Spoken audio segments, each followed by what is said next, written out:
A flawed education. When the editor of this magazine said that it is the 10th anniversary of the magazine, I thought it is much needed to compose a riveting and outright critical piece on my sadness and sympathies to our failing education. The highest education is that which does not merely give us information but makes out life in harmony with its existence. Guru Rabindranath Tagore. I have not outgrown to explain Tagore's quote, but I wish to begin with his guidance in this piece because he was always critical of the conventional education setup. His unconventional education institution Shantiniketan is evidence of his approach to learning. I'll break down the structure of the piece. Firstly, let's look at the current condition of education in India, and secondly, societal negligence to education and its materialistic expectation, and lastly, rooted disgrace and ignorance to political opinion. Why did education fail at all? This question will have a hard stare at society. Every generation falls in romance with different professionals. If I had to scale down the time, you can realize the romance cum obsession of every generation to respective profession. Pre-independence and a decade or two after independence, people had a huge crush on freedom fighters. Their means to elevate out of poverty and to achieve success was to become barrister, popularly used to call law professionals in those times. From Ambedkar to Gandhi, every stalwart of that generation was associated with law. As assimilation into politics was through the law profession in that generation, people pursued it as obsession. Sooner people realized that politics is leading towards more of criminal money-making cesspool, that there is no demand for educated professionals in the field. They switched to teaching profession, which was the immediate and comfortable shift of career option. As the education sector was choked, banking sector offered surplus jobs, and for some period, bankers were looked upon as dignified professionals, with least interference from the politics. Later came obsession of decades which I am a victim of, engineering and medical profession. In the beginning of E&M obsession, both took a parallel journey with equivalent pace. During the 90s, due to economic reforms, India allowed private investment into education that took engineering education to a new skyrocketing surges of engineering colleges, and the number of seats increased on a yearly basis. India competed with the US and other leading countries in producing engineering and medical professionals with least importance to the quality of output. To understand the intensity of obsession, ask a 90s kid. He knows the magnitude of pressure he had to bear to prepare the entrance exam. From weeping kids at the door of CET cell to suicides after completion of counseling was common. As ill-qualified engineering graduates are omitted out of industries, then India begins to examine the quality of output. By that time, it was too late. During this time, there was a spike in other fields too, such as mass media, management, economics, environmental study, and many more. But none could become a national obsession for a long time.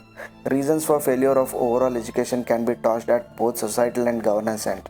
Society and parenting never attempted to inculcate the aspirations of learning with pleasure and happiness, nor guided the values of education.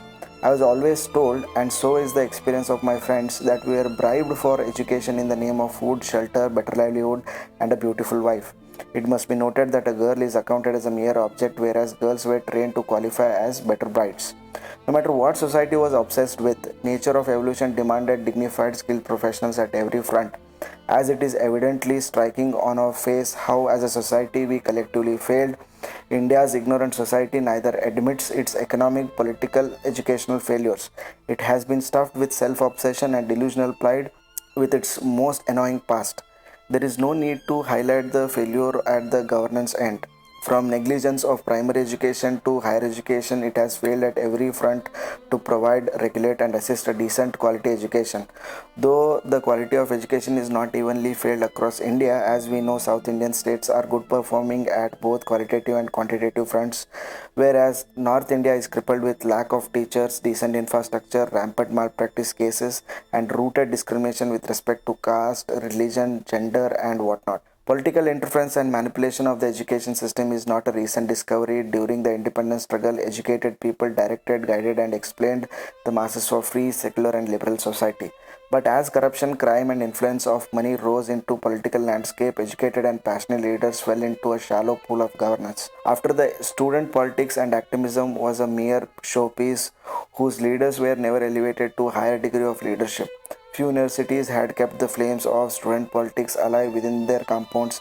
Sometimes it burst out in streets, but it was not granted any attention. After 2014, a whole hell fell at the gates of universities. From suicide of Rohit Vemla, a student activist and Dalit, shocked the country and displayed naked bruises of caste discrimination. Later that year, JNU was attacked for its liberal foundation. A student leader named Kanaya emerged out of student politics as national leader.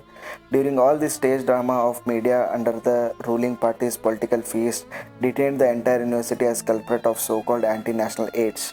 Similar treatment was followed with Jamia, Jadavpur, and many other universities, which are topmost universities of India according to NIRF rankings. What shocked me most is the insensitive outlook of masses and outrageous measure of government to suppress the dissent. Fees were hiked, debates barked out demanding the closure of universities. National spending on universities was said as a wastage of taxpayers' money.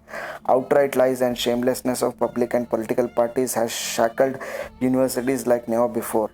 Teachers with differing political ideas are branded and outlooked upon as criminals in public. Many are detained and harassed with most bizarre cases. Overall, the damage that the education system has undergone is barely reflected in public understanding. Masses are prepared both offline and online to destroy and disgust the students of those universities. People of India are made to feel that they must be afraid of students and universities, not these corrupt, uncouth, and criminals in politics. With such condition, I can really have a vision of better tomorrow.